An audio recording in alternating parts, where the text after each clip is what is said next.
This is BBC World News. I'm Regid Ahmed. Our top stories.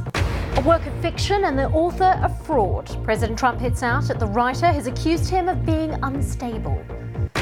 Aid workers say hospitals have been hit in airstrikes on rebel strongholds near the Syrian capital, Damascus. Hi, I'm Nick Marshall-McCormack. Join me for Sport Today in 15 minutes' time.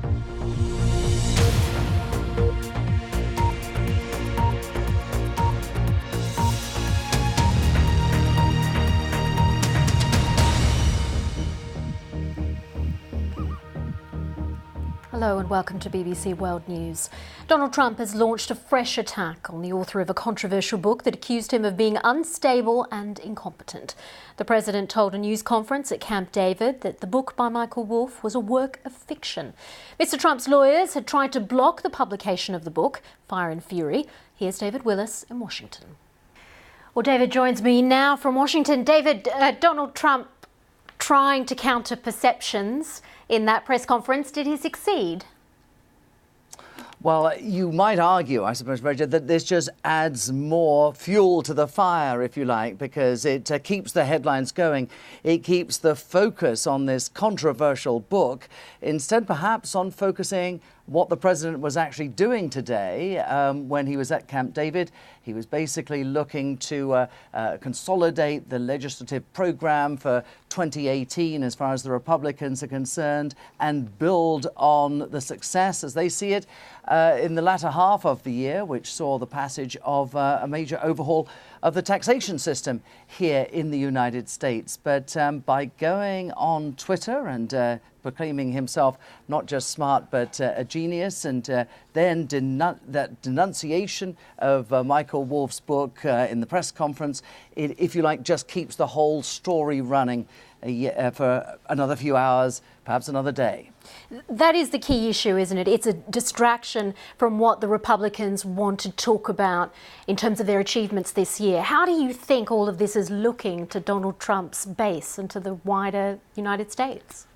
Well, it's interesting, isn't it? Because there is no unified base. There is no sort of monolithic group that represents Donald Trump. It's quite a disparate band. We do know the potential impact this could have for Steve Bannon, however, the former senior advisor to Donald Trump, who apparently was the source for some of the salacious revelations in this book. He's been denounced by Donald Trump. He now calls him Sloppy Steve.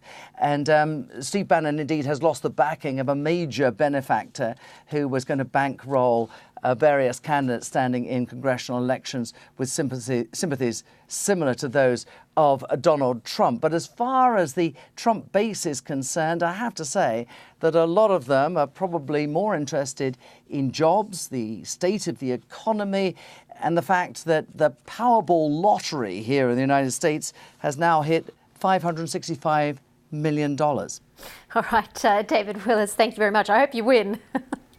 I do too.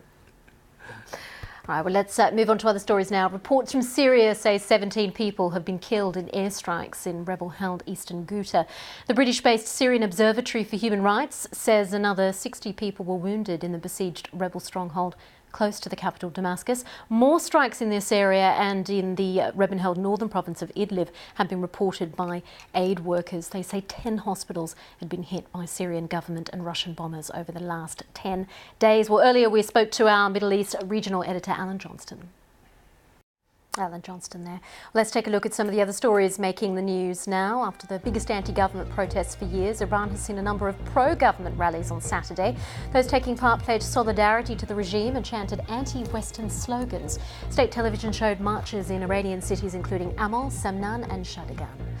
Germany's foreign minister says he's agreed with his Turkish counterpart to do all they can to improve relations between the countries. There have been numerous disagreements, notably over the arrest of German journalists in Turkey following the abortive coup in 2016. Well, the east coast of North America is shivering in a record-breaking freeze. It comes after a massive snowstorm that reached as far south as Florida. In parts of the US, temperatures are forecast to fall below 30 degrees Celsius. The extreme weather has so far been linked to up to 19 deaths in the US and 2 more in Canada. Tom Dongan reports. Our French postmen and women are taking on the role of rural social workers, keeping an eye on the old and lonely on behalf of their relatives in the city. It's a new scheme created by La Poste, which is looking for new openings as the amount of physical mail to be delivered continues to decline. Our French postal workers helping the elderly in that piece. Now finally today, Orthodox Christians celebrate Christmas Eve. These pictures show Christmas Eve Mass being held in the St. Volodymyr's Cathedral in Kiev. And similar services were held all across Eastern Europe. Now the ritual of the Holy Cross retrieval in Greece and Turkey was also observed. Here we can see the Patriarch of Constantinople, who was there just a moment ago, launching the crucifix in the Golden Horn. And in Istanbul, swimmers braved freezing temperatures to retrieve the cross from the water. Much more on the website bbc.com/news. Coming up next, Sport Today.